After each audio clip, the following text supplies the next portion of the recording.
Effectivement, je suis venue sur instruction du président de la République le rencontrer, puisqu'il a vraiment un souci par rapport au comportement des différents députés provinciaux. Et il m'a dit qu'il a appris que les différents députés provinciaux sont en train de monnayer leur voix auprès des sénateurs et les gouverneurs.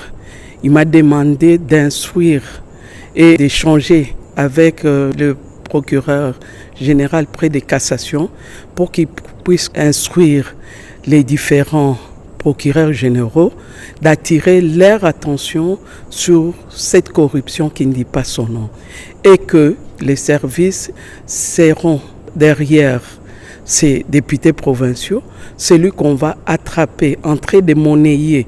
Il n'y a pas de marchandises à vendre auprès des sénateurs et les gouverneurs et que cela doit s'arrêter. On ne peut pas continuer à accepter une telle corruption à ciel ouvert et qu'il faut qu'il y ait des sanctions sévères pour tout celui qu'on va attraper en train de monnayer son siège, sa voix auprès des sénateurs et gouverneurs.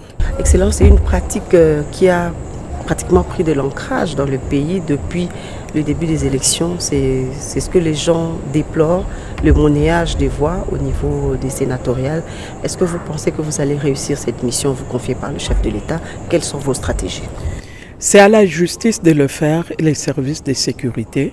C'est vrai que la corruption, c'est une infraction très difficile à établir, étant donné qu'il y a un corrupteur et un corrompu. Mais nous disons que ça sera vraiment dommage que cela continue. Il faut qu'on s'arrête un jour et que celui qu'on va attraper ne pourra tirer que les conséquences de son comportement.